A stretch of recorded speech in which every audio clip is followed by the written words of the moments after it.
If you write fantasy or are thinking of writing fantasy, one of the things that you must have come across is world building.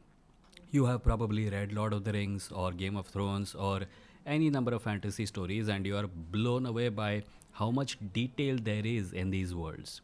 How many places, how many people, how many histories, how many religions, how many families, and thousands of characters. And at first look, it might look daunting. It might look like it's too much, I can't do this. But I promise you, world building is probably the most fun part of writing fantasy. So much fun, in fact, that many people never get out of world building mode at all. They just keep doing world building. So, here is almost everything I have learned about world building as a writer, and I'm putting it in as clear a way as possible, in as few words as possible, so that you can at least get started on your world building journey. There are basically two ways of doing world building. One is top to bottom, and one is bottom to top.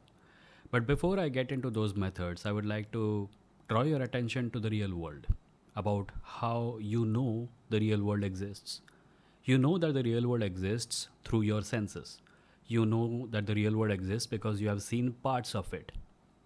None of us have seen the entire universe, but we know that other people have experienced things that we have not experienced, and therefore we draw upon their experiences in order to create a full picture of what the world looks like. I have never been to Australia, but I know Australia exists. I have heard accounts of Australia. I have talked to people from Australia. I have talked to people who have been to Australia and have come back to where I am. That is how I know Australia exists. I have read books about various parts of the world. I have watched videos and audio programs and articles. I have read about the whole world basically. And that is how the image of the world came to be in my head. So, before you start world building, I want you to understand that the problem is actually not as big as you think.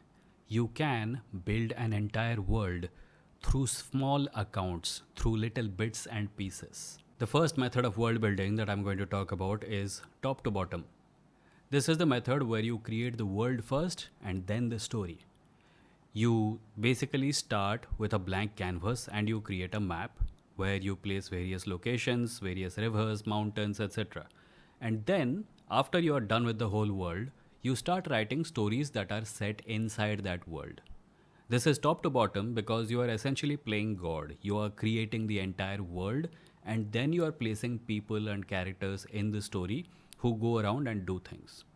The risk of this method is that you can get carried away because once you start putting mountains and rivers on a map, there is really no stopping, and it's very tempting to keep going.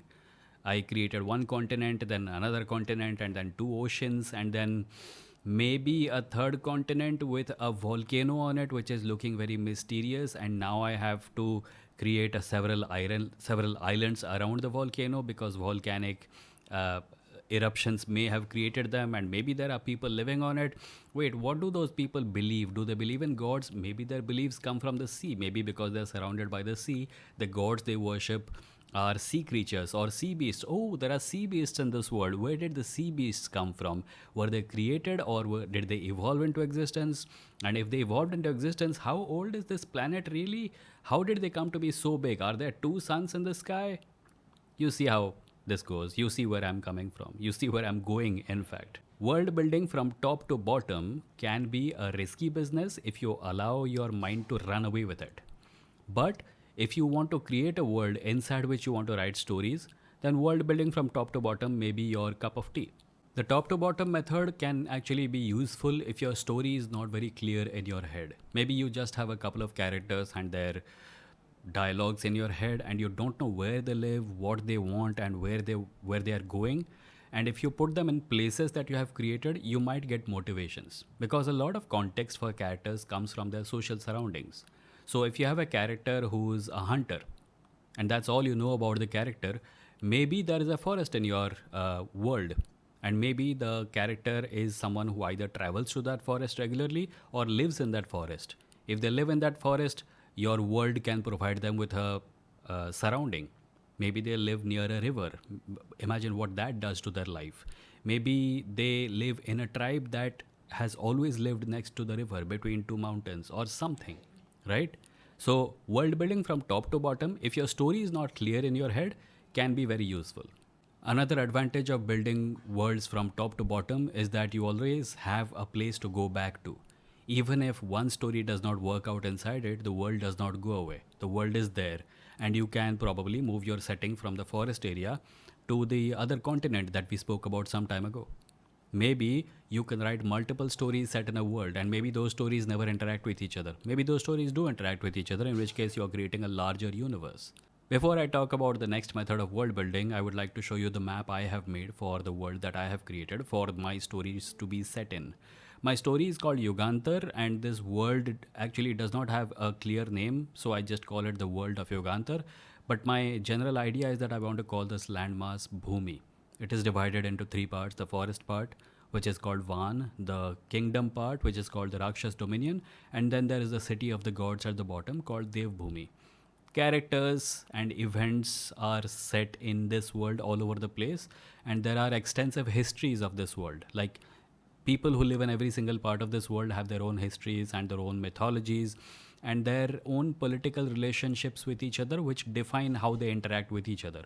For example, if two kingdoms have political differences, the characters who live in those places will have a certain amount of animosity towards each other, and it will show in the conversations they have.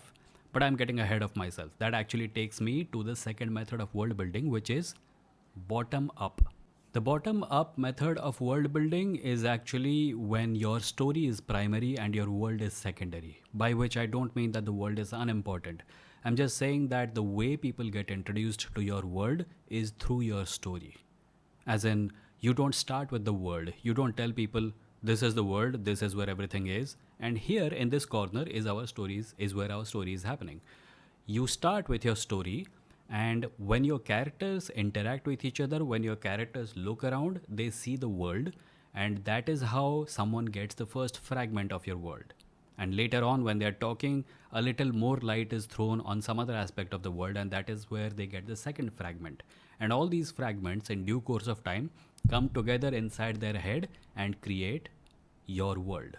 A good example of this is the MCU, where the world building was not top down, it was bottom up. You remember the first Iron Man movie, right?